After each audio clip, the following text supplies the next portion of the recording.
You're listening to the Mile You're In podcast. Everything running related from 100 meters to 100 miles. And now, here's your host, Phil Patterson Jr. What's going on, everybody?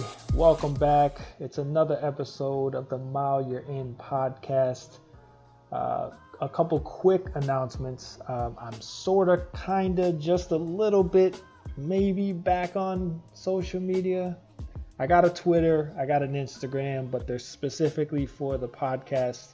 Nothing personal is really going to get posted on there other than what I talk about on the podcast. But I really created it just to have a page for advertising, promoting, as well as reaching out to potential guests for future episodes. So I'll put the links in the show notes for you guys if you want to follow.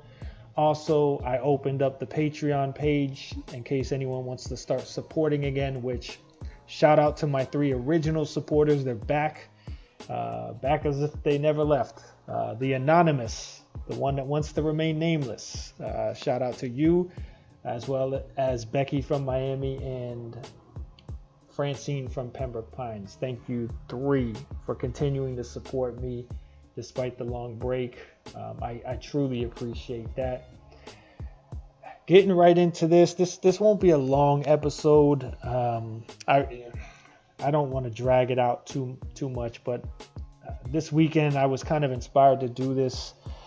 Part of my job is to volunteer at races locally, and I was at this race. It's called the Run for Beigel, and it's a 5K, 10K in honor of Scott Beigel, who was the cross-country coach at Douglas, who was killed during the shooting 5 years ago. And it kind of just brought back some memories because I was there, not at the school, but just down the street, about a mile away.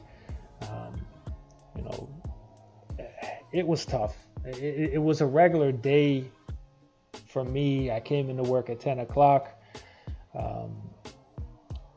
At 2 o'clock, my co-workers changed shifts, so I was working with my friend Lauren, co-worker Lauren, and I just remember, it's 2 o'clock.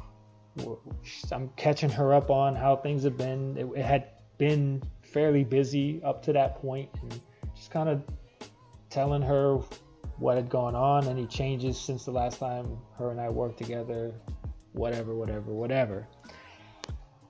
Things started getting slow, and that's normal. In retail, things go up and down. Sometimes they're steady the whole day, sometimes it's slow all day, sometimes it's up and down, whatever. So we're just kind of sitting there observing the parking lot, kind of people watching, and we start noticing like a lot of sirens. You're seeing cop cars go by and fire trucks go by and ambulances go by, and it's like, okay, well, unfortunately down here in Florida, that's normal too. There's a lot of accidents and just stupid things that go on, and we didn't think nothing of it until you start seeing people pulling up in the parking lot and kind of like either speed walking or running towards like the direction of the highway, which is also where the school is, and that's not normal. You don't see that. People park in the parking lot and they go to the stores. You don't see people going that way, especially because it's not a very safe place to try to walk with the highway expressway right there. It's kind of a tough area to cross on foot. So still not thinking anything of it, but the more I was seeing it, and then you start seeing kids walking at a very fast rate and jogging, and also that you don't normally see that many. Typically they're getting on their school buses and they're going wherever. So it's just like all the odd things that were taking place gave me the idea to look on our local news websites, and the first one I pulled up, there it was, like a live feed of what was going on. And I mean, we were shocked. We were like speechless, to be honest. And what kind of made it crazy was that as we were watching, because eventually we pulled up, we were kind of rotating between the local Sun Sentinel, Channel 7 and Channel 10 websites, just kind of seeing each of their footage and just seeing who could give us like an update or more information on what was going on. You started realizing that with the helicopter footage that they were showing, like the live helicopter feed, like our store is right there. Now our store, like if you go by street, it's about a mile away, but like in distance, it's probably like a quarter, maybe a half a mile away. It's just like with the highway and canals and things like that, it's closer in distance than it is if you actually have to walk or go by vehicle to get to each other. So we could see like our plaza in the helicopter footage, and we could see like everything that was happening around us, the parents running from our plaza, the kids running from the school towards our plaza. We could see all this stuff going on, and it just made it like very like surreal, and because it almost felt fake, like a dream, but like you're watching this and you're looking out the window and seeing what you're seeing on the live feeds, and it's just like, wow, this is really happening. And eventually, as they caught the shooter and they're loading him into the ambulance to escort him towards whatever facility they were taking him, I looked to Lauren, my coworker, and I said, that's right there on the corner. That's down the street. They're coming this way.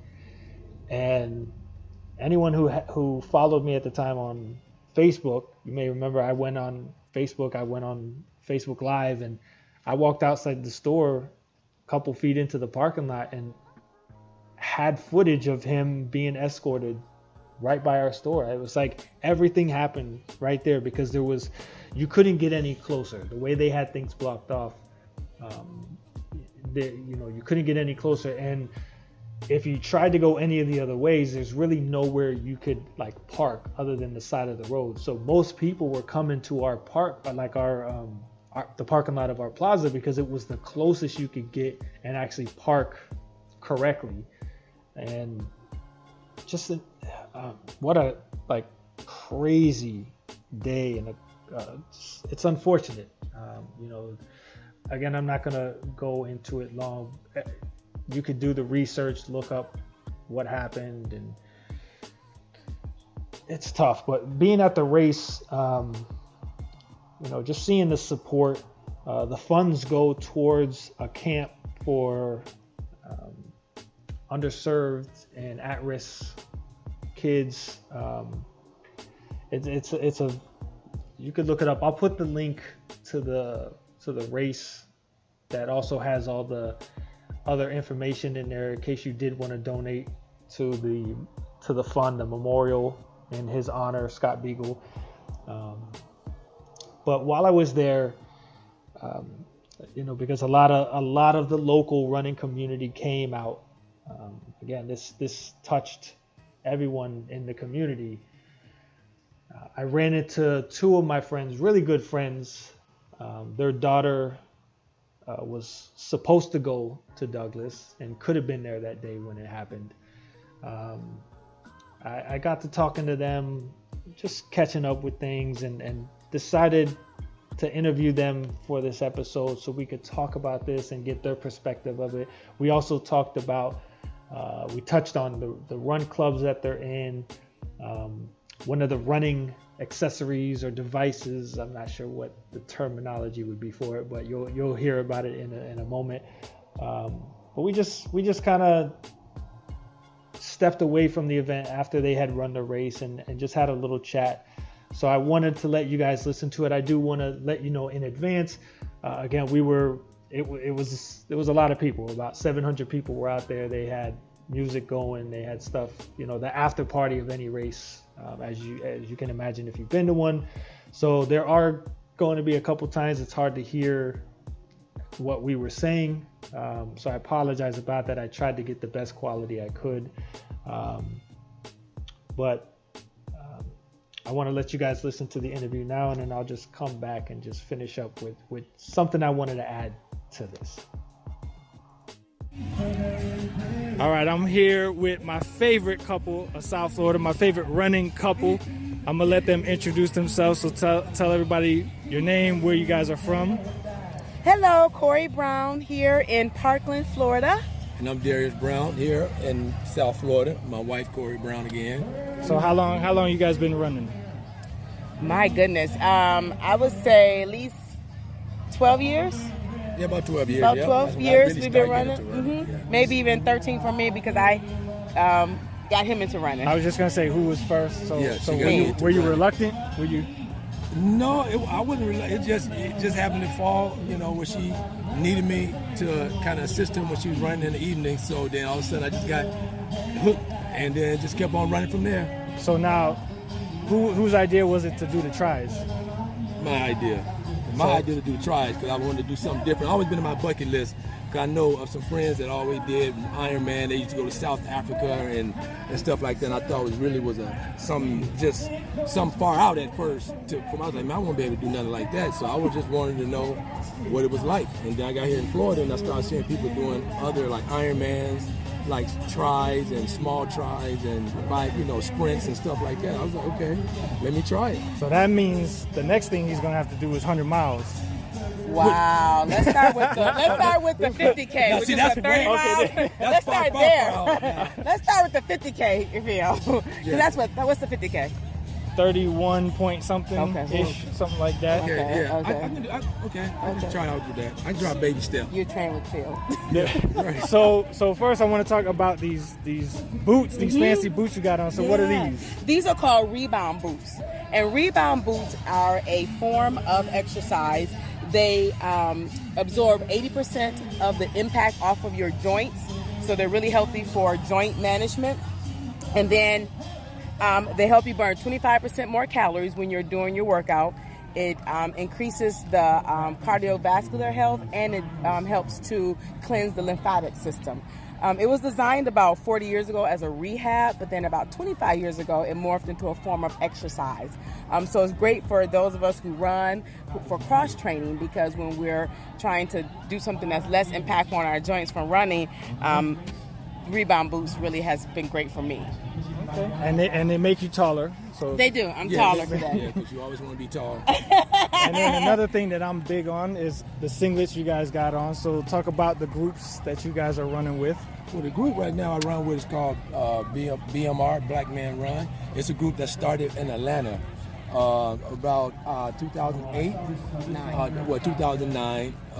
Women are always right. They know Yeah. best. No, we're 2009. Sorry, Yeah, you're 2013. This is your 10th Oh, that's right, anniversary. 2013. It's our 10-year anniversary. Yes, Edit that part. it's some guys, couple guys that started. So there's a need. They always went running, but never saw a lot of African Americans. Yeah. So they felt there was a need, and they started to run, key toward, our health, and in health and wellness in our community. So they got together, and now we're like in all over the world now. Basically, we do have some now. I just heard on our meeting we have some people in a group in Japan. There's like a few people in Japan. We just picked up Denver. Denver is strong. Denver about a few years, about a couple years. Denver. So we're really starting to go around, be global and everything. So we're doing it up now. So we might have to also do a spinoff, BMRU, Black Men Run Ultras, because there's not a lot of black men and women in ultra running. Not at all. They're starting to get to the trail. That's the next thing they're yes. venturing to now. But you're right.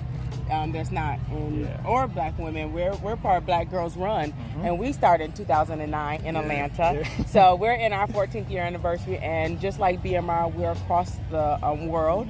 And our mission was to really impact the health and wellness and the health disparities that impact African American women, and to really bring us together collectively to try to really focus in on our health.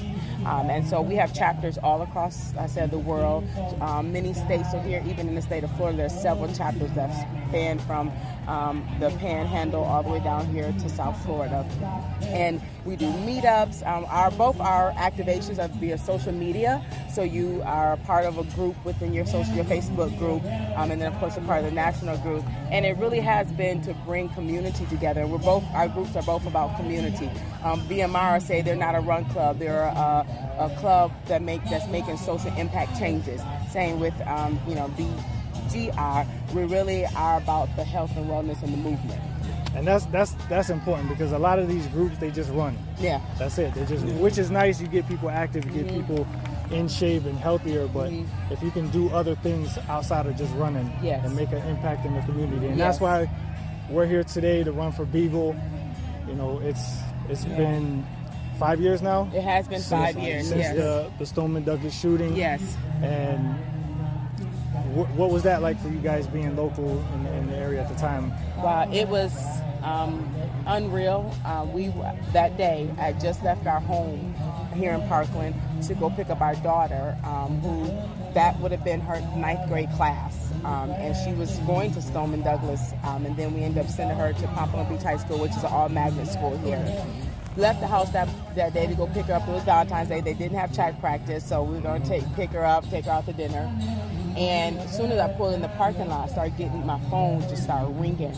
And friends calling, where is she? Where is she? He's like, who are you talking about? They said, where's your daughter? Where's Maya? And forgetting that she didn't go there, they thought she was at Stoneman. Right. And I said, what are you talking about? And they were like, it's a shooting. I said, no, that has to be a hoax. What are you talking about? Right. Then from there, the floodgates opened. And as soon as she came out the building, she knew. And unfortunately lost some friends from middle school, because she went to West Glades Middle School and had lost some friends. And so it was very impactful to our community. And I'll never forget going as close as I could to Stoneman and just praying and just staying there for hours, just praying. And like where the news people were, that's as far as you could get. Yeah. And just praying and really just pleading. It has changed our community. Absolutely. We were 12 square mile community, very peaceful, using that word, subjectively, but now it has really exposed us in a way that had never intended. Yeah. And I know, like for you and I now twice, so where I work, we have the run club, and the route takes us by the school. I know every time I go by there, you almost get chills. So what's that like for you when you run by there, or when you cycle by there? Well, my wife said, it's always not a moment when you go past the school, you don't think like, wow, these kids, these 17 are not even here anymore. Right. And I always think about that, and I think about my daughter not being there. She could have been there. Right. We did go to the middle school, but she could have been there, and it could have been any one of our kids. It could have been any one of us there. And every time I go past this, it does. Every morning I drive past it to go to work, and it's like, wow. People waking up without their kids anymore. I mean, did I kiss my daughter before she left? Did I kiss my husband, my wife before I left? It makes you kind of cherish your life, and the person you're with. So you're like, hey, before I leave, make sure I love you. I give a kiss. It's like, man, this is life. It's gone like that. Right. No one expected their child on Valentine's Day not to come back home. Too. Right. Yeah. No, that was not and so that day has ever been impacted for them. Yeah. And even me, like talking to other people, it's like that's a day where you share love, and now in this community, it's a whole different. The day's unfortunately been ruined. Yes. Right. And it's kind of always going to be like that. So just before we wrap it up, I know you did the 10K, you did the 5K. How was it? I know this race started a lot later than most races, so very, very hot today. So I'm not gonna complain. I know we was up last night doing we had to do officials at a track and field event. So we was up there from like 7:30 or 8 o'clock in the morning till probably 7, 8 o'clock.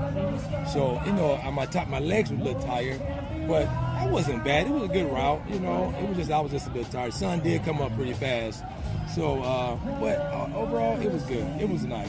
You know, I can't complain. You know, it was just I was just a little tired. Legs was a little tired.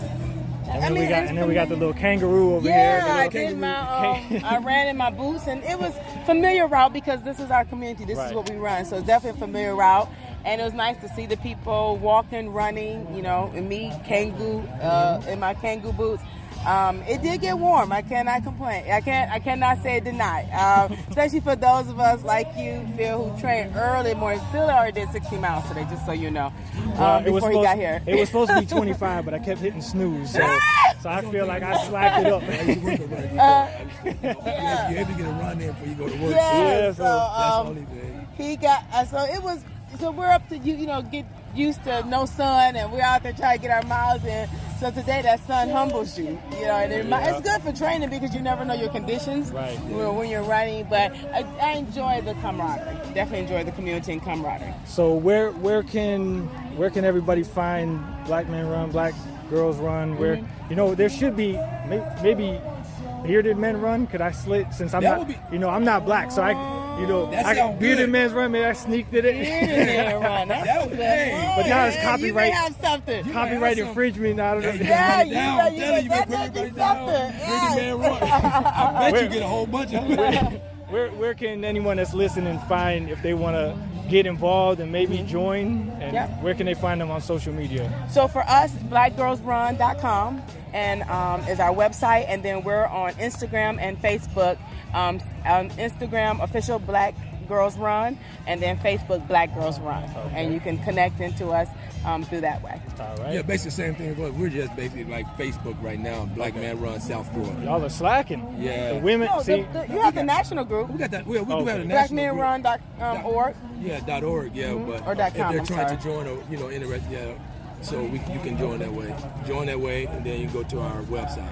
All right. Well, I appreciate you guys taking the time. I'll let you enjoy the rest of the no problem. Festivities. Thank you for giving us the opportunity. Of course. And I do listen to your talk. I be like, I can't like this.